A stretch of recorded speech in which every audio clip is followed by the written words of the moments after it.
While a distinct lack of controlled conditions means I don't get to feature as much dedicated coating content as I'd like to, Nihon Coating have assured me that their durable wipe-on wipe-off Silazane 50 stuff is forgiving, fast and stress-free, so stay tuned to see me thoroughly put that claim to the test in traditional outdoor style.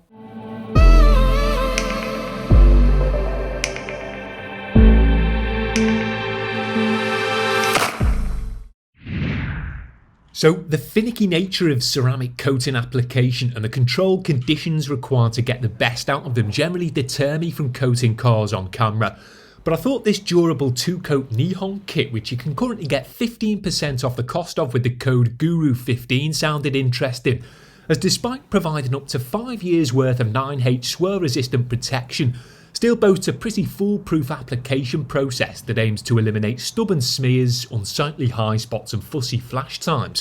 which on paper at least sounds great, so was willing to give it a go on this 1-and-a-bit-year-old daily driven Mini, which I deduced would be dirty enough to warrant a protective spruce up, while also being new enough to not need any mechanical enhancement, as I only realistically had time for one or the other.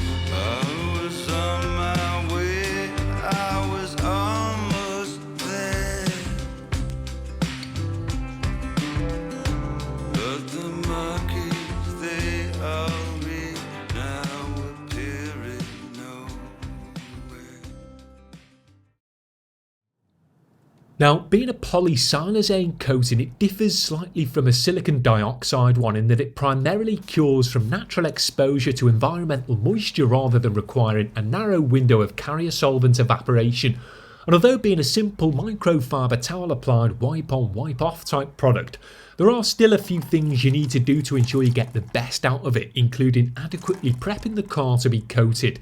And with this one going unpolished, a thorough clean, primarily with the supplied strip shampoo and strong solvent-based degreaser, but also a few other products to help expand the process, was the least I could do.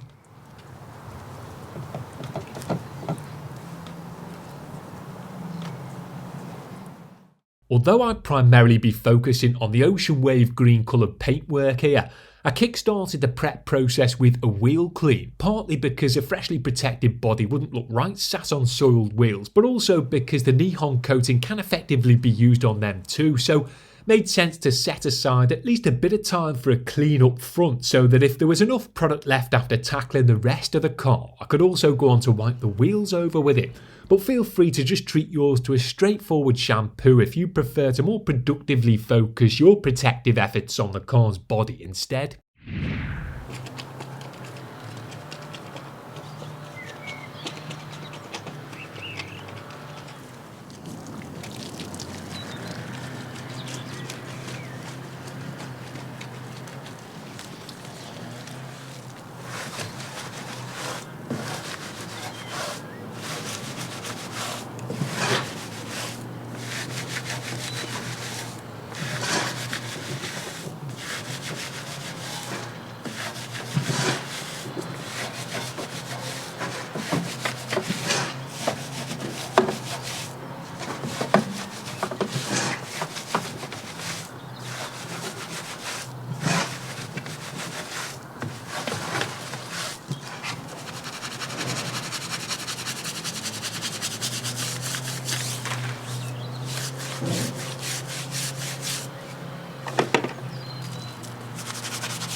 My productive efforts for this particular car's body began with a bottom to top citrus pre-wash to soften up as much unsightly surface dirt as possible,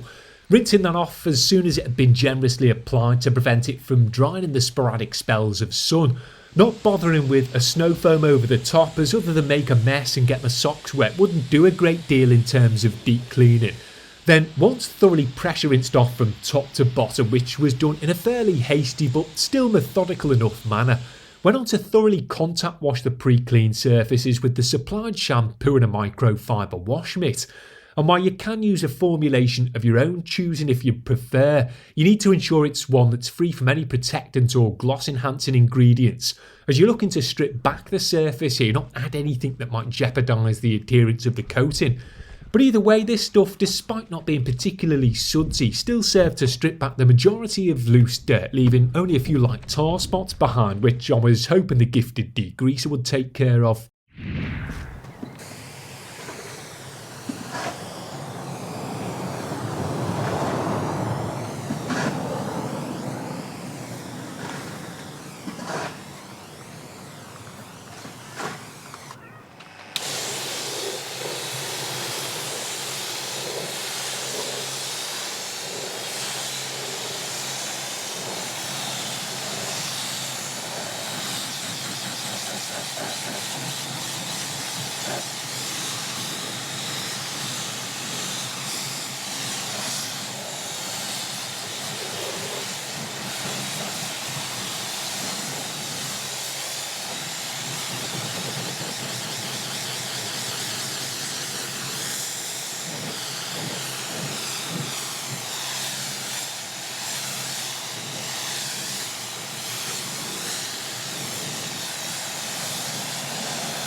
Before degreasing and following one final rinse down, I obviously had to then thoroughly dry the car off, which I chose to do with a microfiber towel or two here, as I generally reserve the blow dryer for slick cars that have already been protected, or for when working in colder conditions where water might not naturally evaporate from the nooks and crannies.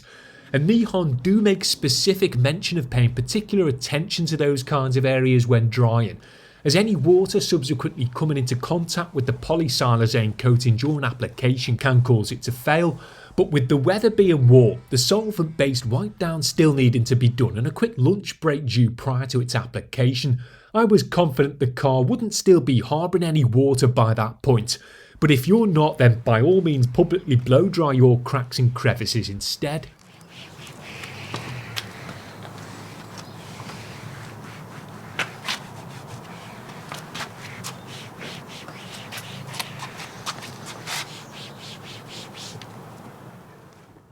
So the application of the dedicated degreaser is arguably the most important stage of the process, as it allows the coating to properly adhere to the surface in semi-permanent style by ensuring any remaining dirt or unseen residues are thoroughly stripped back, much like how an isopropyl alcohol based spray is used prior to the application of a silicon dioxide coating. However, unlike those plastic bottled products, this glass bottled formulation, which should be carefully poured directly onto a towel bit by bit before being worked over the surface, I suspect is a tad more potent.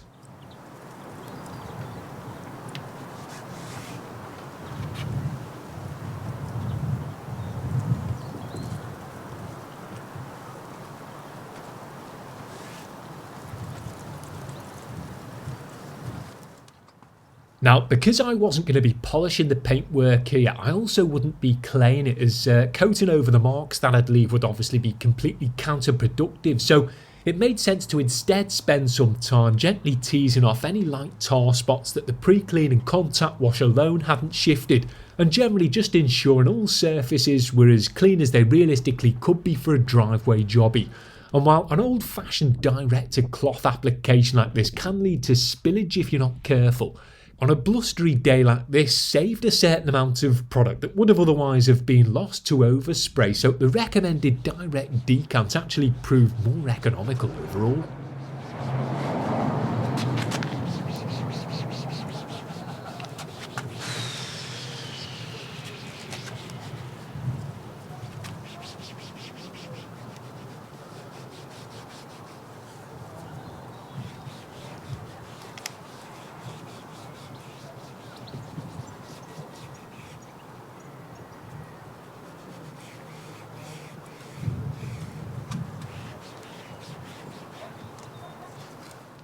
Speaking of directly decanting, the Silazane 50 coating and its accompanying top coat have to be poured and mixed prior to application, as it goes off within 6 hours of doing so understandably can't be pre-mixed at the factory.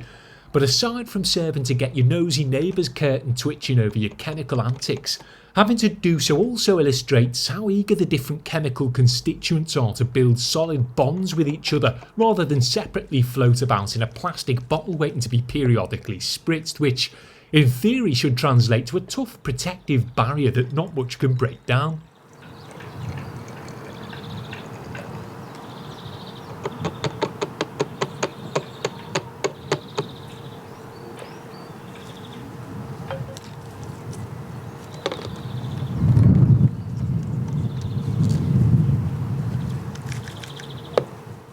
In terms of applying the coating, it's just a case of priming one of the 5 supplied microfiber towels with 4 or 5 sprays of the potent product, working it over roughly a 50cm squared section in any way you see fit, no strict crosshatch procedure required, before then going on to wipe it over with another one to even things out and hopefully leave a crystal clear smear-free finish. Then for subsequent sections simply reapply 2 or 3 toots of the stuff to the towel, rinse and repeat.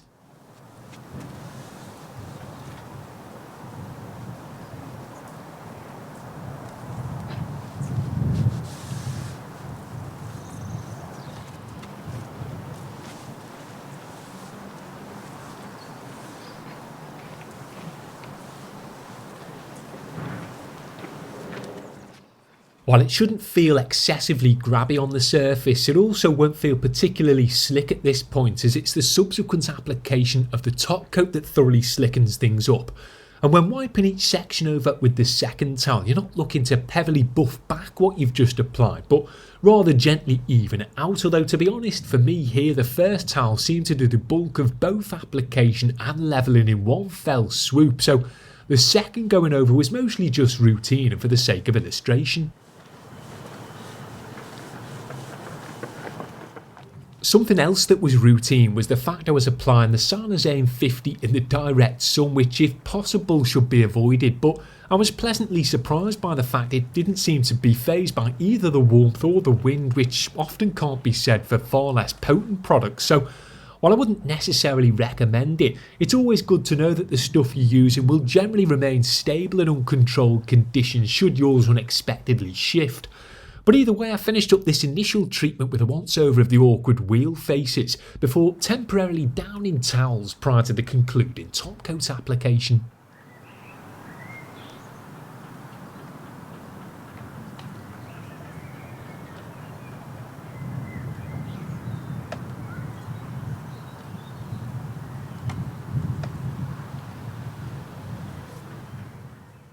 So once you've laid the main body of the coating down, it's then time for the top coat, which serves to unlock that gloss, slickness and water repellency that we're all seeking from the use of dedicated protectants.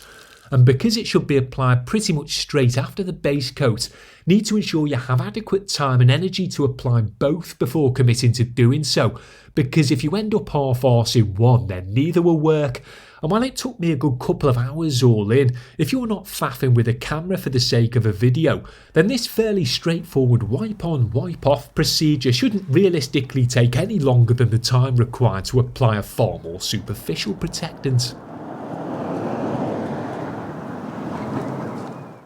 Aside from arming yourself with a fresh pair of towels, it's pretty much the same drill as before, and while this top coat doesn't have the same sweet smell as the base coat, more than makes up for it with an abundance of tactile slickness, which I could now fully feel on my bare hands after having ditched the sweaty nitrile gloves. And although both formulations can and arguably should be applied to the car's glass and exterior trim assuming it's in good shape, it's best you keep it away from the windscreen to avoid the possibility of wiper judder, which I've never experienced myself before, but I know a lot of people do. Then, aside from a few other off-camera bits like dressing the tyres and cleaning the screen to make sure those uncoated components didn't let the side down, left it at that, as there's only realistically so many shots of the same process being performed on the same car that can be captured.